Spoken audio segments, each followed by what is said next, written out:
क्या आप मुझे बता सकते हैं कि दुनिया में कोई ऐसा देश है जहाँ पे बैंक नहीं? सोचिए ना, कई देश हैं जहाँ पे महीनों महीनों इलेक्ट्रिसिटी नहीं होती, जहाँ पे पानी की सुविधा नहीं होती, लेकिन उन दूर दराज देशों में भी बैंक्स होते ही होते हैं। किसी भी देश के अर्थव्यवस्था का एक बहुत ही महत्वपूर्ण स्तंभ होता है उसका बैंकिंग सेक्टर, और भारत के साथ भी ऐसा ही है। भारत में 97,605 बैंक्स है, जो कि public sector banks, private sector banks और स्मॉल बैंक्स में डिवाइडेड है। आज के वीडियो में मैं आपको सिखाने वाली हूँ कि आप कैसे बैंकिंग सेक्टर स्टॉक्स को एनालाइज कर सकते हैं। और गुड न्यूज ये है कि ये 97,000 में से ना सिर्फ 35 ही लिस्टेड बैंक्स है जो कि स्टॉक एक्सचेंजेस पे ट्रेड करते हैं, और हमें इन्हीं पे एनालिसिस करना है। अब आप सोच रहे होंगे कि बैंकिंग सेक्टर को एनालाइज करने के लिए भी तो स्टैंडर्ड रेशियोज ही यूज होते होंगे, प्राइस टू अर्निंग्स रेशियो हो गया, डेट टू इक्विटी रेशियो हो गया, है ना? जी नहीं, क्या है ना, बैंकिंग सेक्टर स्टॉक्स थोड़े हटके हैं, तो इनको एनालाइज करने के लिए जो रेशियोज लगने वाले हैं वो भी थोड़े से हटके हैं, और बैंकिंग सेक्टर स्टॉक्स के लिए आपके normal debt to equity ratio या प्राइस टू अर्निंग्स रेशियो काम नहीं करते। उदाहरण के तौर पर हमने हमारे debt to equity ratio video में देखा था कि ideal debt to equity ratio 1:1 का होना चाहिए, और अगर किसी स्टॉक का डेट टू इक्विटी रेशियो 2 से ज्यादा है तो वो इन्वेस्टर्स के लिए एक खतरे की घंटी हो सकती है। तो अब मुझे बताइए, आपको क्या लगता है देश के जो बड़े बड़े नामचीन बैंक्स हैं उनका डेट टू इक्विटी रेशियो क्या होगा? अगर इस ideal debt to equity ratio के हिसाब से देखें तो 2 से कम ही होना चाहिए, है ना? चौंक जाएंगे आप, स्क्रीन पर ध्यान दीजिए। HDFC बैंक का डेट टू इक्विटी रेशियो है 7.2, ICICI बैंक का डेट टू इक्विटी रेशियो है 7, देश की सबसे बड़ी bank state bank of India का डेट टू इक्विटी रेशियो है 15.1, कैनरा बैंक का डेट टू इक्विटी रेशियो है 17। तो इन सभी के डेट टू इक्विटी रेशियो आपका वो जो आइडियल था ना 2 का, उससे कोसों दूर है। तो क्या इसका ये मतलब है कि बैंकिंग सेक्टर स्टॉक्स में निवेश करना ही नहीं चाहिए? जी नहीं, वो तारक मेहता कहते हैं ना, प्रॉब्लम्स तो है सबके साथ, बस नजरिए की है बात। तो हम जब बैंकिंग सेक्टर स्टॉक्स को एनालाइज करेंगे ना, तो हमें हमारा चश्मा थोड़ा उलटना पड़ेगा। और आज के हमारे वीडियो में मैं आपको यही बताने वाली हूँ कि आपको ऐसे किन 5 चीजों को एनालाइज करना है बैंकिंग सेक्टर स्टॉक्स को चुनते वक्त, जिससे कि आपके पोर्टफोलियो में वो 4 चांद लग जाए। तो आइए इस वीडियो की शुरुआत करते हैं। बैंकिंग सेक्टर स्टॉक्स को एनालाइज करते वक्त सबसे पहला जो रेशियो जिस पे आपको ध्यान देना है वो है कासा रेशियो, जिसका फुल फॉर्म है करंट अकाउंट सेविंग्स अकाउंट। देखिए, जब भी आप बैंक में पैसा डिपॉजिट करते हैं ना, तो आप 4 अकाउंट के बीच में ही पैसा डिपॉजिट करते हैं। आइदर आप करंट अकाउंट में पैसा डिपॉजिट करोगे, सेविंग्स अकाउंट में पैसे डिपॉजिट करोगे, बैंक के साथ एक रिकरिंग डिपॉजिट ओपन करोगे, या बैंक के साथ एक फिक्स डिपॉजिट ओपन करोगे। अब थोड़े टाइम के लिए ना बैंक्स के हिसाब से सोचिए, बैंक को सबसे ज्यादा फायदा इन चारों अकाउंट में से किस अकाउंट में होने वाला है जहां पे उसे सबसे कम ब्याज देना पड़े? तो सबसे कम ब्याज बैंक कहाँ देती है? सेविंग्स अकाउंट में, जहां पे आपको 2 से 3% रिटर्न आता है, और करंट अकाउंट में तो बैंक इंटरेस्ट ही नहीं देती, तो वो पैसा तो 0 इंटरेस्ट पे चलता है बैंक के लिए। तो बैंक का फायदा कब होगा? बैंक का सबसे ज्यादा फायदा तब होगा जब उसका जो मैक्सिमम पैसा है ना, जो वो इकट्ठा कर रहा है जिससे कि फिर वो लोन देने वाला है, वो जो मैक्सिमम पैसा है वो करंट अकाउंट और सेविंग्स अकाउंट पे आए, जिससे कि बैंक को लोन वालों से जब इंटरेस्ट लेंगे तो ज्यादा पे लेंगे, और जब डिपॉजिटर्स को इंटरेस्ट देंगे तो कम पे देंगे। तो अगर किसी बैंक का कासा रेशियो हाई है, इसका ये मतलब होता है कि बैंक को जो पैसे मिलते हैं जिससे कि फिर वो लोन बोरोवर्स को पैसे देते हैं वो बहुत ही कम है, या बैंक को वो कैपिटल बहुत ही चीपली अवेलेबल होता है। अब आप स्क्रीन पर देश के कुछ बड़े बैंक्स के कासा रेशियो देख सकते हैं। कोटक महिंद्रा बैंक का कासा रेशियो है 57.1, जम्मू एंड कश्मीर बैंक का कासा रेशियो है 53.3, IDBI बैंक का कासा रेशियो है 48.30, HDFC बैंक का कासा रेशियो है 41.60, और IDFC फर्स्ट बैंक का कासा रेशियो है 40.40। तो जितना ज्यादा एक बैंक का कासा रेशियो होगा, इसका ये मतलब है कि उतना चीपली वो बैंक कैपिटल अक्यूमुलेट कर रही है, जिससे कि वो अपना नेट इंटरेस्ट मार्जिन या नेट इंटरेस्ट इनकम ज्यादा बढ़ा सके। स्टॉक्स को एनालाइज करते वक्त जो दूसरा पैरामीटर है वो है नेट इंटरेस्ट इनकम या फिर नेट इंटरेस्ट मार्जिन। देखिए, एक बैंक का बिजनेस क्या होता है, आपके और मेरे जैसे डिपॉजिटर्स बैंक को पैसा देते हैं जिस पे बैंक एक इंटरेस्ट रेट देता है ना। सेविंग्स अकाउंट पे 2 से 3% दे देता है, करंट पे जैसे कि मैंने बोला कुछ देता ही नहीं है, आरडी और एफडी पे 5 से 6% का रिटर्न देता है। अब इसके अलावा बैंक इन पैसों का करता क्या है, अपने पास नहीं रखता, इन्हीं पैसों में से कुछ हिस्सा बैंक लोन दे देता है लोगों को। अगेन ये आपके और मेरे जैसे ही लोन होते हैं या बड़े बड़े बिजनेसमैन होते हैं, तो उनको बैंक हायर रेट पे लोन देता है। अब बैंक की कमाई कहाँ पे है, इन दोनों रेट ऑफ इंटरेस्ट के डिफरेंस पे।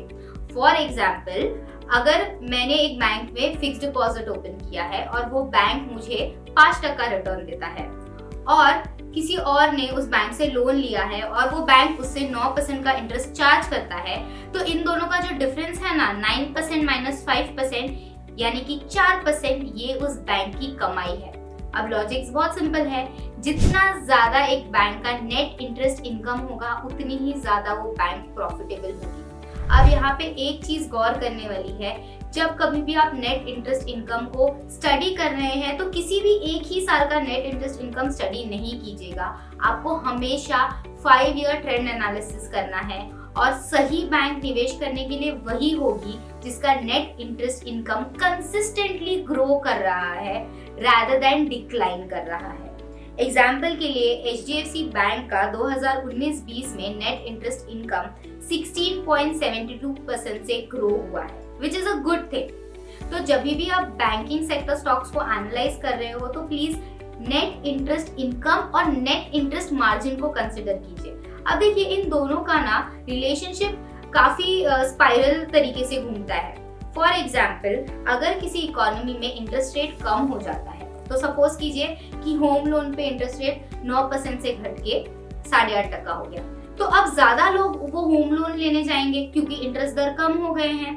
अब जितने ज्यादा लोग वो होम लोन लेने जाएंगे उतना ही वो बैंक इंटरेस्ट में कमाएगी, है ना। तो जब इंटरेस्ट दर कम होती है इकोनॉमी में तो ऑटोमेटिकली एक बैंक का नेट इंटरेस्ट इनकम बढ़ने लग जाता है। तो जब कभी भी आप बैंकिंग सेक्टर स्टॉक्स को एनालाइज करें, याद रखिए 5 ईयर ट्रेंड एनालिसिस कीजिए कि उसका नेट इंटरेस्ट इनकम ऊपर जा रहा है या नीचे। अगर किसी बैंक का net interest income consistently rise पे है तो वो बैंक एक सही बैंक हो सकती है निवेश करने के लिए।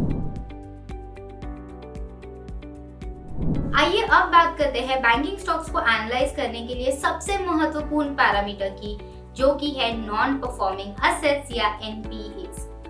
सपोज कीजिए मैंने मेरे दोस्त को 1 लाख रुपए का लोन दिया 10% पे और उसने मुझसे वादा किया कि वो मुझे 30 दिन के अंदर वो पैसे लौटा देगा। अब 30 दिन हो गए, मेरे दोस्त का कोई अता पता ही नहीं, ना मेरे पैसों का कोई अता पता। 45 डेज हो गए, नो कॉल्स नथिंग। 60 दिन हो गए, कुछ पता ही नहीं चल रहा। फाइनली मेरा दोस्त मुझसे कहता है कि I am so sorry Deepika, लेकिन मेरे पास पैसे ही नहीं है तुझे लौटाने के लिए। तो ये जो 1 लाख रुपए प्लस जो इंटरेस्ट मेरा वाया गया है, ये है मेरा नॉन परफॉर्मिंग असेट्स। अब मेरे और मेरे दोस्त की तरह बैंक्स भी लाखों लोगों को कर्ज देते हैं और उनमें से ऐसे कई लोग होते हैं जो बैंक का कर्ज वापस नहीं कर पाते, ना इंटरेस्ट भर पाते हैं, ना प्रिंसिपल रीपेमेंट करते हैं। और जब 90 डेज तक कोई भी लोन जो ले रहा है व्यक्ति अगर वो पेमेंट ना कर पाया तो बैंक उन लोन्स को नॉन परफॉर्मिंग असेट डिक्लेयर कर देती है। अब नॉन परफॉर्मिंग असेट्स भी ना 2 तरीके के होते हैं, एक होता है ग्रॉस NPA और दूसरा होता है नेट NPA। ग्रॉस NPA क्या होता है? ग्रॉस NPA आपका जो मूल है यानी कि जो प्रिंसिपल है और उस पे जो इंटरेस्ट है ना, उन दोनों को कंसिडर करता है। अब मेरे और मेरे फ्रेंड के केस में मेरा प्रिंसिपल तो गया ही गया, मेरा इंटरेस्ट भी चला गया, राइट। तो ये दोनों ही बैंक के लिए नुकसान है और ये दोनों ही बैंक के लिए नॉन परफॉर्मिंग असेट्स है। स्क्रीन पर आप देख सकते हैं कि हमने ग्रॉस NPA डेटा लिया है public and private sector banks का 2014 से लेके 2020 के बीच का। अब ध्यान दीजिए, अगर हम पब्लिक सेक्टर बैंक्स की बात करें तो यहाँ पे उनका जो NPA है वो 2014 से 2018 तक कंसिस्टेंटली ग्रो कर रहा है, यानी कि बैड लोन्स बैंक के बढ़ते ही जा रहे हैं। जहाँ पे 2014 में पब्लिक सेक्टर बैंक्स का एनपीए 4.4 पे था, वही बढ़ के 2018 में यानी कि महज 4 साल बाद 14.6% हो गया। अब इसके ऑपोजिट में अगर हम प्राइवेट सेक्टर की बैंक की बात करें तो उनका एनपीए भी बढ़ा है, लेकिन उसका ग्रोथ इतना ड्रास्टिक नहीं है जितना कि हमने पब्लिक सेक्टर बैंक्स में देखा है। तो प्राइवेट सेक्टर बैंक्स का 2014 में एनपीए 1.8 पे था, जो 2018 में बढ़ के 4.6 हो गया है। तो बेसिकली पब्लिक सेक्टर बैंक्स हो या प्राइवेट सेक्टर बैंक्स हो, दोनों के एनपीएस तो ग्रो हुए ही हैं, लेकिन पब्लिक सेक्टर बैंक्स के NPS are far worse compare to आपके प्राइवेट सेक्टर बैंक्स। चौथी चीज जो आपको बैंकिंग सेक्टर स्टॉक्स को एनालाइज करते वक्त ध्यान देनी है वो है बैंक्स का स्लिपेज रेशियो। स्लिपेज रेशियो आपको रेट बताता है किस रेट से एक बैंक के गुड लोन्स बैड लोन्स में तब्दील हो रहे हैं। अगर किसी बैंक का स्लिपेज रेशियो बहुत ज्यादा है या कंसिस्टेंटली ग्रो कर रहा है तो ये बताता है कि एक बैंक बहुत ही इनएफिशिएंट है अपने असेट्स को मैनेज करने के लिए। स्क्रीन पे आप पब्लिक सेक्टर बैंक्स का स्लिपेज रेशियो देख सकते हैं और गौर कीजिएगा कि मार्च 2018 में बैंक्स का स्लिपेज रेशियो एकदम पीक पे था, लेकिन गुड न्यूज ये है कि उसके बाद इन बैंक्स के स्लिपेज रेशियो ने एक ड्रास्टिक फॉल नोटिस किया है, which is very good news for public sector bank investors. इसके पहले के जो 4 पैरामीटर्स हमने डिस्कस किए वो आपको बेस्ट बैंकिंग सेक्टर स्टॉक्स ढूंढने में मदद कर सकते हैं, लेकिन ये जो 5वां पैरामीटर मैंने रिजर्व करके रखा है ये आपको ये बताता है कि बेस्ट टाइम कौन सा है। जी हाँ, कौन सी है वो शुभ घड़ी, वो मुहूर्त जब आप इन बैंकिंग सेक्टर स्टॉक्स को खरीद सकते हैं या इनमें निवेश कर सकते हैं। मैंने आपको वीडियो की शुरुआत में ही कहा था कि बैंकिंग सेक्टर स्टॉक्स में ना प्राइस टू अर्निंग्स रेशियो काम नहीं करता, तो आप कैसे पता लगा सकते हैं कि बैंकिंग स्टॉक्स अंडर वैल्यूड है या overvalued? Banking sector stocks के केस में आपको यूज करना है price to book value ratio. अब बुक वैल्यू क्या होता है?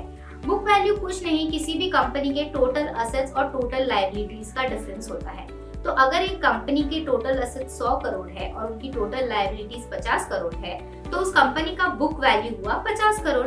अब price to book value ratio आपको ये बताता है कि किसी भी कंपनी के असेट्स के लिए, ठीक है, उनके असेट्स में भागीदारी के लिए आप कितने टाइम्स पैसा दे रहे हो। अब जितना ज्यादा टाइम्स आप पैसा दोगे उतना ही ज्यादा वो स्टॉक ओवर वैल्यूड होगा और हमें क्या खरीदना है? Undervalued stock.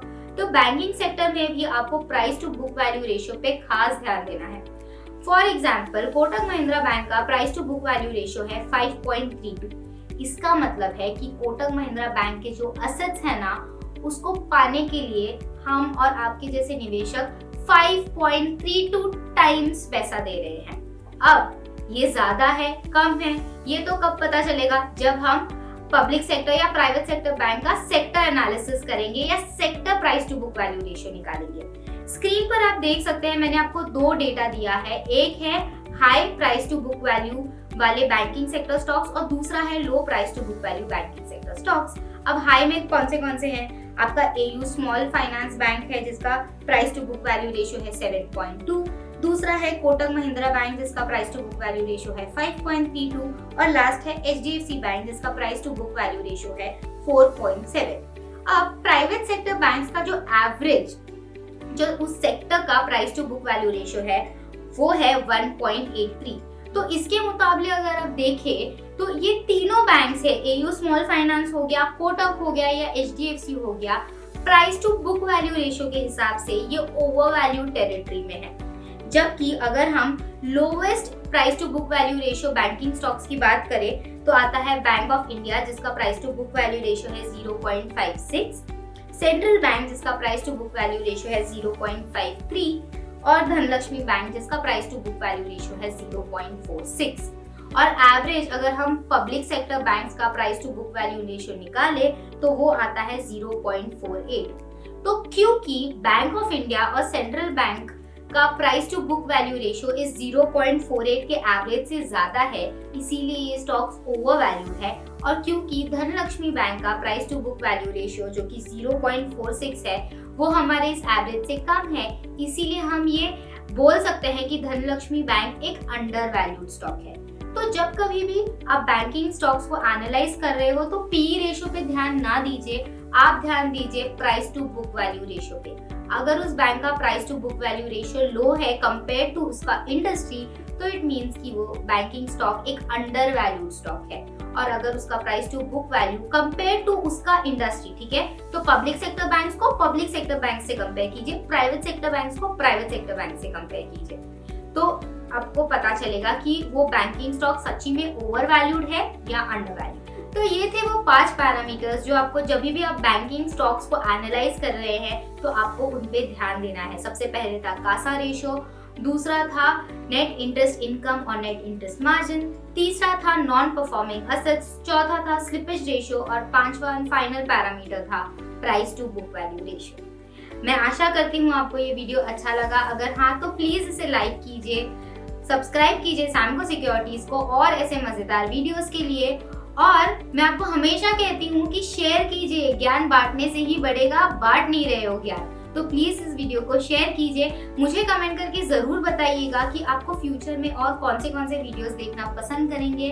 तब तक के लिए सही निवेश कीजिए, सैमको के साथ निवेश कीजिए।